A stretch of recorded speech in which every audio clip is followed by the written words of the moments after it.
Bon, on récapitule. Il y a plusieurs mois, quand j'ai fait ma critique du film Le Visiteur du Futur, j'ai eu la visite de mon propre moi du futur. Je suis ton toi du futur. Il était venu m'avertir de ne surtout pas sortir ma vidéo. Surtout, ne sors pas cette vidéo. Mais au final, il s'est avéré être un connard qui voulait juste gâcher ma vie et tout ce qui m'entourait. À partir d'aujourd'hui, je vais gâcher ta vie et tout ce qui t'entoure. Bon, est-ce qu'on va avoir un flashback à chaque putain de phrase que je vais prononcer? Non? C'est bon? Merci. Je disais donc gâcher ma vie et tout ce qui m'entoure. Et suite à ça, il m'a demandé de rester attentif à ma chaîne et que c'était la fin du monde tel que je le connaissais. Reste attentif à ta chaîne. C'est la fin de ton monde tel que tu le connais. Non mais bordel, j'ai dit quoi? Suite à son départ, plusieurs choses se sont passées sur la chaîne. Déjà, des vidéos ont disparu, je ne sais plus ce qu'elles étaient, mais je suis sûr que c'était des vidéos. Ensuite, la photo de profil de la chaîne a changé, et est maintenant à son effigie. Je sais pas comment il a fait, ni pourquoi je ne peux pas la changer, mais en tout cas, je trouve que ça rend plutôt bien. Mais au-delà de ces changements, cette interaction avec mon moi du futur m'a fait me poser plusieurs questions. Qu'est-ce qui peut pousser quelqu'un à se nuire à soi-même, au point de remonter dans le temps pour ça? Est-ce que j'ai toujours été un enculé, ou alors est-ce que je le suis devenu avec le temps? Quels sont les changements qu'il pourrait apporter en plus de ceux qui sont déjà là? Et surtout, pourquoi est-ce qu'il porte un foulard? Sérieusement, les foulards ça m'est jamais allé. Pourquoi est-ce que je porte un putain de foulard dans le futur? C'est suite à ces interrogations que j'ai décidé de prendre du recul et à m'exiler en pleine forêt. C'est pour ça que je n'ai pas fait de vidéo depuis plusieurs mois. J'étais en pleine reconnexion avec la nature, à réfléchir à moi-même, à me dire est-ce que ma chaîne en vaut la peine? Est-ce que ces changements n'étaient pas finalement quelque chose de bien? J'ai donc médité, réfléchi à moi-même, tout ça en trouvant des endroits de méditation parfaits, notamment une chute d'eau beaucoup moins impressionnante que ce que j'aurais aimé qu'elle rende en vidéo, et j'ai médité afin de trouver avec quel sujet de vidéo je pourrais revenir, faire un comeback, une critique de film, autre chose, et c'est donc après plusieurs mois de réflexion que j'ai décidé faire une vidéo réaction, avec du retard. Putain, fait chier.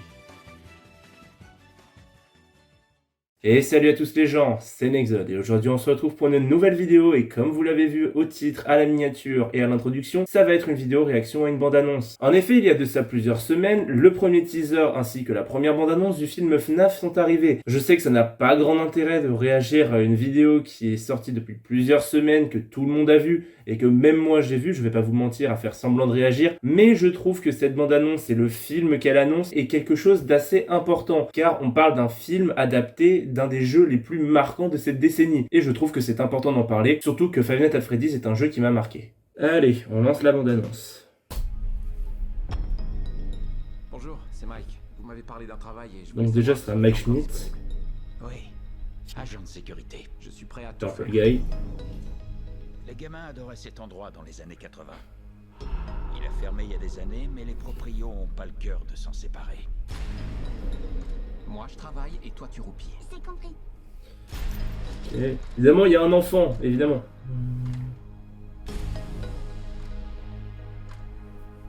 Ok, les dessins d'Historique, Foxy, Megan. Tout ce que vous avez à faire, c'est surveiller les écrans.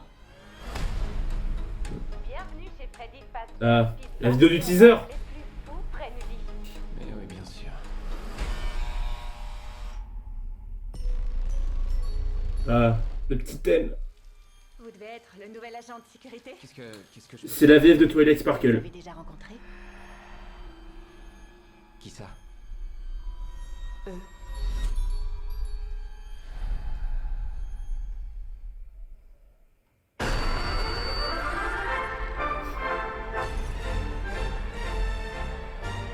Oh, les animatroniques sont vraiment trop cool.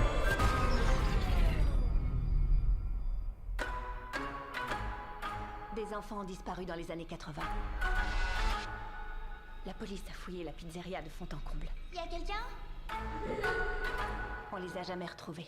Non, ça ferait une référence à la morsure C'est pour 84. ça que ça a fermé. Les fantômes des gamins possèdent Bonnie des robots. tue un mec. Alors le gamin de Ça Foxy. va pas de me prévenir. Ça s'appelle des animatroniques. Qu'est-ce qu'ils veulent? Ils veulent qu'elles deviennent comme eux. Abby! Comment je les arrête? C'est trop tard. Ça c'est, j'ai du mal à le comprendre, la main qui sort de... Ah, Springtrap. Mais oui, la main qui sort de Freddy, j'ai du mal à comprendre comment ça peut être logique.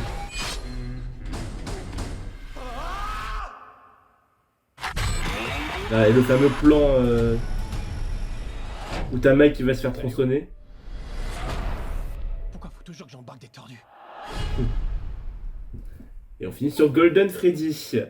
Bon, j'ai des choses à dire sur cette bande-annonce. Donc, qu'ai-je pensé de cette bande-annonce? Eh bien déjà, je dois dire que c'est un miracle qu'on l'ait, car la production de ce film a quand même été un sacré calvaire. Entre Scott Cawthon qui a dû réécrire le scénario 3 fois car il n'était pas satisfait, ou même les différents réalisateurs qui se sont succédés pour réaliser le bousin. Rappelons qu'à la base, c'était Chris Columbus qui aurait dû réaliser le film, qui était le réalisateur de Harry Potter 1, Harry Potter 2, Madame Doubtfire, Pixel et Percy Jackson. Donc en soi, un réal avec beaucoup de hauts et de bas, mais quand même un réalisateur qui a une certaine patte et qui a quand même un espèce de talent de réalisation. C'est pas n'importe qui. Et au fur et à mesure, on s'est retrouvé avec Emma Tammy, qui est une no-name. Vraiment, alors peut-être que je ne suis pas assez renseigné, mais j'ai l'impression que son cinéma est vraiment passé inaperçu. Et je trouve que lui donner un espèce de blockbuster horrifique comme ça, c'est plutôt un pari risqué. Mais après, Scott Cawthon, qui est quand même le réalisateur des jeux Five Nights at Freddy's, a quand même donné son accord et il est scénariste, donc je pense que pour lui, si c'est une bonne réalisatrice,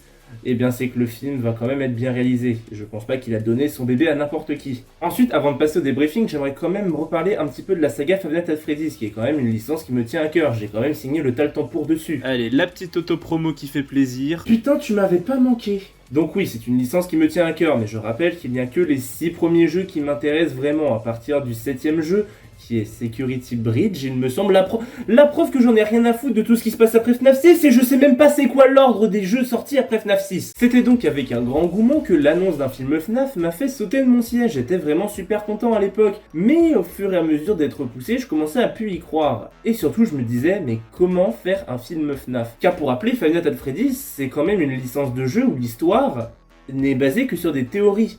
C'est assez cryptique, c'est même le but, c'est ce qui a fait que la saga a été populaire, c'est que FNAF c'est cryptique. C'est des indices dissimulés de là et d'autre des jeux qui ont fait que les gens ont créé leur histoire, leur propre interprétation de l'histoire, et c'est ça qui a fait la vraie popularité du jeu. Je pense donc que faire un film qui lui par contre ne sera pas critique, sera vraiment avec une ligne directrice, avec un point A, un point B et jusqu'au point Z, c'est quelque chose de pertinent, mais ça risque d'enlever, je trouve, un du sublime de la saga d'origine. Bon, je suis pas le genre de fan qui va gueuler parce que, oh là là, c'est pas fidèle au jeu. Déjà, fan, c'est un bien gros mot, car ça fait des années que j'en ai plus rien à foutre de la franchise. Mon Taltempour était l'espèce de dernière lettre d'amour que je donnais à cette saga, et ce film est le dernier point d'intérêt que je donne vraiment à cette licence. Parce que oui, je parle de Fanship Potter, parce que à côté de ça, le film a déjà eu quelques petites polémiques par rapport à ses bandes annonces. Je ne vais pas parler des gens qui vont se plaindre que, oh là là, il y a Springtrap alors que c'est censé être une adaptation de FNAF 1, etc. Je vais en parler tout à l'heure, mais je parle surtout de l'espèce de polémique qu'il y a eu avec le premier teaser qui était complètement débile, avec les gens qui se plaignaient des animatroniques avec des yeux rouges. Genre, on s'en bat les couilles. Genre, c'est quoi le problème? C'est juste des yeux allumés différemment, c'est pas grave. Bah en vrai, si la seule chose qui pose problème c'est les yeux des animatroniques, c'est plutôt une bonne nouvelle, non? Oui, c'est vrai que dit comme ça. Avant de passer à qu'est-ce qu'on retient de cette bande-annonce, j'aimerais d'abord finir avec un dernier point. Les adaptations de jeux au cinéma. On en a de plus en plus, j'ai l'impression que c'est une espèce de renouveau, car il y avait une espèce de malédiction qui tournait par rapport à ça, la fameuse malédiction des adaptations de jeux, où tous les films adaptés de jeux vidéo étaient nuls à chier. Je veux dire, on a eu Hitman, Dead or Alive, les premiers Mortal Kombat, Street Fighter, bref, les exemples, il y en a plein. Et j'aimerais justement revenir à chaque fois dessus. Je prends l'exemple de ma vidéo sur Mortal Kombat 2021, où je partais en quête des jeux adaptés en films qui ont été mauvais. Et c'est pas un projet abandonné, j'ai toujours pour projet de continuer à faire une espèce de série critique sur des jeux qui ont été adaptés en film et de critiquer ces films afin de trouver les moins bons et surtout les meilleurs. Et je trouve qu'on vit dans une période où non seulement les films de jeux vidéo on en a de plus en plus, mais surtout on en a de pas mal. Ces dernières années on a eu Détective Pikachu, les 2 films Sonic, même si c'est assez approximatif, surtout le deuxième, Uncharted que j'ai pas vu mais apparemment il est assez fidèle à son matériau de base, et évidemment le gros film du moment en ce qu'il s'agit d'adaptation de jeux vidéo, le film Super Mario Bros. Alors oui c'est de l'animation mais ça reste un long métrage. Et puis à côté de ça on a pas mal de films qui sont prévus, notamment le film Gran Turismo qui sort cette année, même si c'est pas une adaptation de Gran Turismo mais un biopic sur un joueur de Gran Turismo avec une mise en scène de jeux vidéo, un petit peu comme l'était le film Tetris également sorti cette année, qui est excellent, et d'autres films ont été annoncés, le plus marquant pour moi étant le film Retour à Silent Hill de Christophe Gans, qui fera suite à son superbe Silent Hill sorti il y a quelques années, décanonisant officiellement cette merde de Silent Hill Révélation 3D.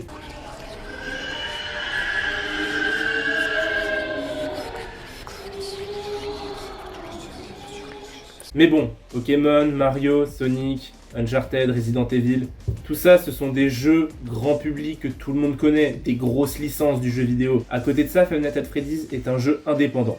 et il me semble que Five Nights at Freddy's est d'ailleurs le premier jeu indépendant à avoir son adaptation. Et rien que pour ça, je pense que si le film est une réussite, ça peut être une espèce de révolution pour le jeu indépendant au sein du cinéma. Après tout, le jeu indépendant a toujours été un univers assez casse-gueule au sein du média du jeu vidéo. Soit t'as des jeux qui sont complètement obscurs, qui ne parlent à personne, tellement zards que personne n'y prête attention, ou alors on a des jeux qui sont tellement innovants et marquants qu'ils ont complètement chamboulé l'industrie du jeu vidéo, comme Undertale, Doki Doki Literature Club, Celeste, Ori, Bending the Ink Machine, et surtout, Five Nights at Freddy's. Je pense donc que si ce film réussit, ce serait une véritable consécration pour les jeux indépendants et pourrait leur ouvrir la porte du cinéma, à condition qu'il soit adaptable. Mais bon, vous n'êtes pas là pour m'entendre parler de tout ce que j'attends du film ou qu'est-ce que ce film pourrait avoir comme impact, vous êtes là pour me voir réagir à une bande-annonce et surtout me voir décortiquer cette bande-annonce. Et qu'est-ce que je retiens de cette bande-annonce donc? De ce que je retiens de cette bande-annonce déjà, c'est que le personnage principal s'appelle Mike.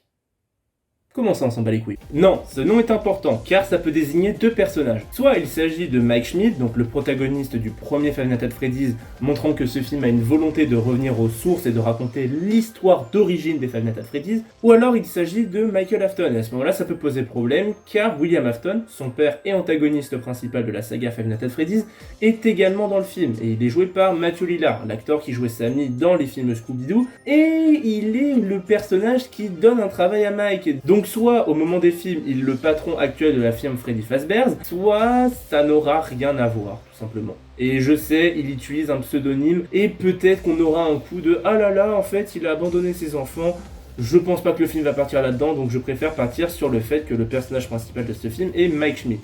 Et puis je vous dis ça, mais à côté il y a des théories qui disent que Mike Schmidt et Michael Afton sont les mêmes personnages sous différents noms. Je ne sais pas si cette théorie est avérée ou si c'est juste une théorie, et au fond, je m'en fous, je ne fais que parler de films à ce moment-là. On voit d'ailleurs que si Mike a accepté ce travail en tant que gardien de nuit dans ce restaurant, c'est pour subvenir aux besoins de sa famille, de sa petite sœur. Et de ce qu'on comprend, elle va le suivre avec lui à son travail, et elle va avoir une espèce de relation avec les animatroniques, que ce soit avec Golden Freddy qu'on voit à la fin de la bande-annonce, ou alors avec les autres animatroniques qui ont l'air d'avoir pour objectif Abby précisément. On a une autre protagoniste qui a l'air d'être une espèce d'ancien agent de sécurité ou alors d'être une flic qui a l'air d'un peu tout savoir sur le scénar, hein. C'est pas mal d'avoir un personnage qui connaît le scénar dans un film quand même.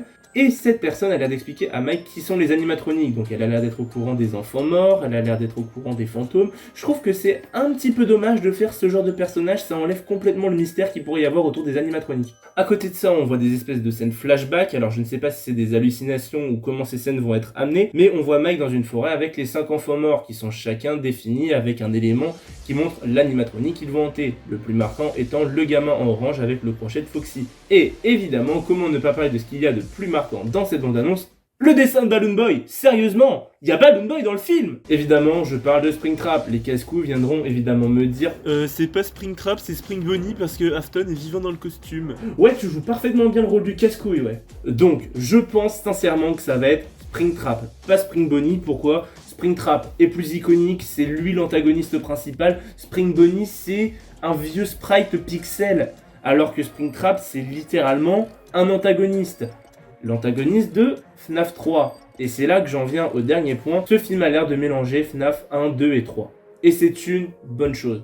Déjà parce que pour beaucoup, c'est à partir de FNAF 4 que l'histoire de FNAF a commencé à partir en couille. Mais surtout parce que ce sont vraiment ces 3 jeux, c'est cette trilogie qui se focus sur l'histoire principale du Freddy Fazbear's Pizzeria. Le 4 est un peu à part car on a le point de vue d'un gamin. Oui, ce gamin est important, je sais. FNAF 5 Sister Location est à part également de toute la saga Freddy Fazbear's Pizzeria. FNAF 6 est un peu revenu sur cette base avec le côté on crée une pizzeria, mais encore une fois c'est très différent du reste. Il y a vraiment que les 3 premiers jeux qui ont l'air d'avoir des liens concrets les uns des autres. Et je trouve que se concentrer uniquement sur ces 3 premiers jeux, c'est une bonne chose. On va amener les espèces d'éléments de FNAF 3 avec Springtrap qui a tué les gamins qui ont possédé les animatroniques et les animatroniques qui auraient enfermé Springtrap dans le costume. À voir si ça se fait comme ça dans le film. Les enfants tués dans les années 80 qui font référence à FNAF 2 et évidemment Mike qui devient agent de sécurité comme dans FNAF 1 et ce sont clairement les animatroniques de FNAF 1.